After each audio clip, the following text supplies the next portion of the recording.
Hello everyone, welcome back to the new video in the series where we are learning how to code an AI model.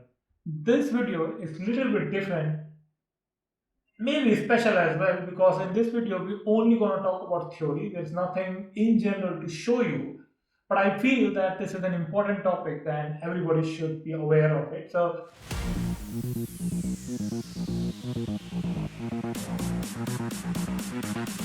regularization and normalization, why do we need it? Well, in general, what happens is we want to avoid the underfitting and overfitting scenario of our model.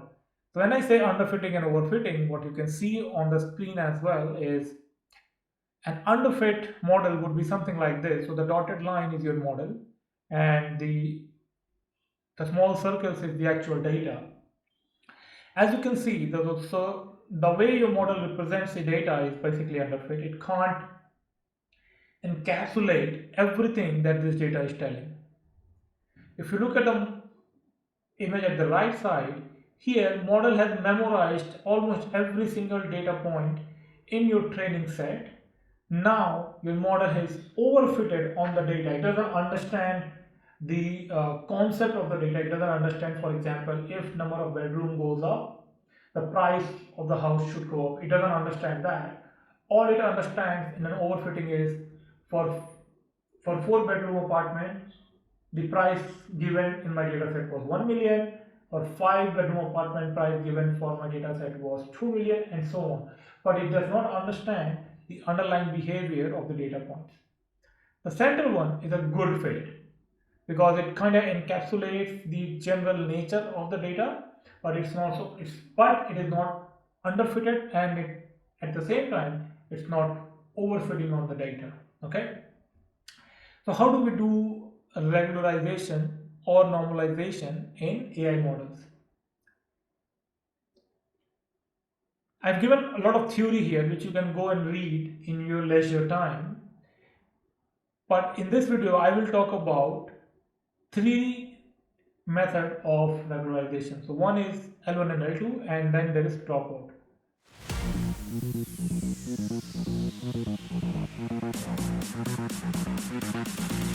So I'm going to skip all of this and we'll jump here.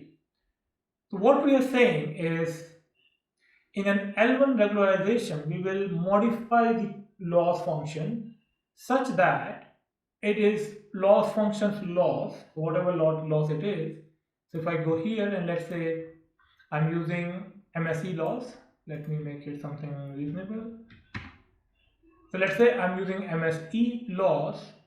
In regularization of L1 regularization, I would also say that my loss function is this plus lambda times this, which basically means let's assume this is not true, but let's assume that my WI, so weights in the model are basically this. So I will say absolute of this thing. Okay. Now I'm saying that with L1 regularization, my loss should be this plus, let's say, this multiplied by that. Now this is sum of everything, right? And this is my lambda. Now notice if lambda is 1, if you go here and say that lambda is 1, so I'm saying my MSE loss plus this, okay? So if you set your lambda to 1, what will happen is the AI model will look at this loss, it will say, the loss is too much, I have to reduce the loss. So that's the only goal of your AI, right? It has to reduce the loss. What it will do is it will somehow start predicting this data such that it is almost equal to this. Now my difference is 0.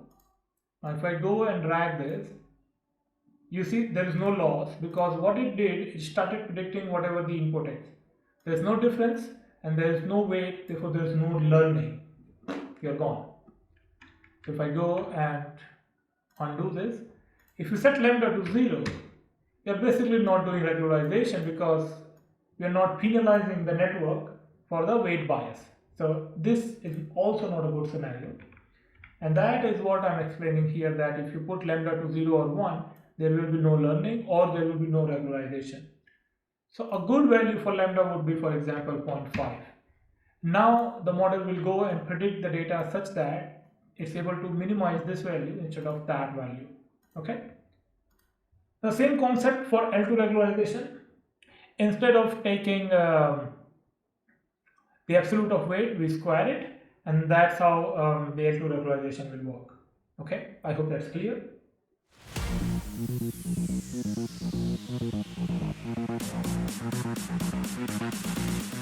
Another very fascinating and interesting regularization is dropouts. So what happens in dropout is, so I've written everything here, you should go and read about it, but I'll give you the concept. So this is how the left side is how your neural network will look. Everything will be connected to everything. But when you use dropouts, what will happen is during the training of your model, we have not discussed how training works, what it means, but try and understand that conceptually, that when we're trying to make sure that our AI model learns the features of the data, it will use all these connections. But when you apply dropouts, some of these neurons will be randomly switched off, and therefore it is very difficult for the model to reach to this scenario. It's unable to overfit itself, or underfit for that matter.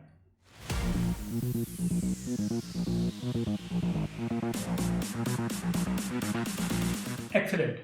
Now let's talk about data normalization and standardization. Normalization and standardization are pre-trained techniques used to ensure that the data points are on the same scale, which is important because if your input, one of your inputs are very dominantly high or low, it's going to impact the entire model, right? So what I mean by that is basically something like this. So if I go here, create a new sheet. So let's say number of bedroom and square feet, and let's say toilet. The bedroom would be, let's say, 3 square foot, let's say 2000, and toilet, let's say 2, and price, let's say 500,000. Right, so this is the price of house when we have 3 bedroom, when we have 2 bedroom, when we have 1500, and when we have 2 toilet, let's say price of the house is 400,000. Now, when you take this data set, bedroom, square feet, and toilet, and give it to the model, you should notice that square feet is very high in the scale when you compare this with bedroom and toilet. So 3 and 2 is very small when compared to 2000. Now your AI model does not understand that this is a square feet because it doesn't have that conceptual understanding yet. Therefore, you have to normalize all of your data so that all of your data is in the same range. So for example, you could normalize your bedroom to 0.2, your square foot will become 0.9, and your toilet will become 0.1, something like this. And this data set will represent a value of 5000, and similarly you will do that for all your data set. Now you might ask, how do we do this? Well, for that we have different techniques. The first one is minimum and maximum normalization, which basically means, I've given an example here. You can go and read about it. Now there are two more things I want to talk about, which is batch normalization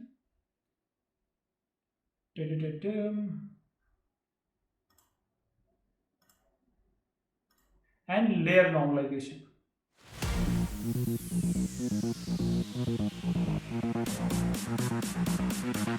Alright, the way batch normalization works is something like this. So let's say this is our neural network, and while working through the data, let's say this neuron and this neuron has very high values, which basically means if this has a high value, this will propagate to the next layer, this will propagate to next layer, and eventually the model will become unstable.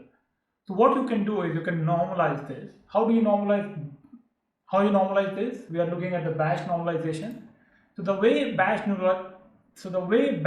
normalization works is something like this. Let's say we have sent a batch of data to this network. So let's say our batch size is 3 and data is 10, 12 and 15. So what we will do is this 10, 12 and 13, we will take the sum of it. So sum would be 35. Therefore, the value should be 10 divided by 35, 12 divided by 35 and 13 divided by 35. This way we will use the data in one batch and normalize all the outputs coming from all the neurons. So not just this one, for this one, for this one, for this one, for this one, and for every neuron we will use the batch normalization this way. I hope that's clear.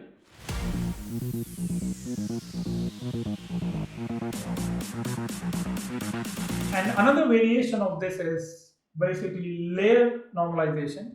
Again, you don't have to go into the mathematics of it. If you open batch normalization here on PyTorch, they have done all the mathematics for you. You can see the formula as well. There are more nuances than what I basically explained here, but in general, that is the concept. Okay. Now you can also do layer normalization. So you can say layer normalization PyTorch. Right. Now what this does is relatively similar to this, but instead of taking this batch values to normalize the outputs, what it does is it takes the entire layer's output, normalize it, and only then pass it to the next layer. So that's how we do the batch normalization and layer normalization.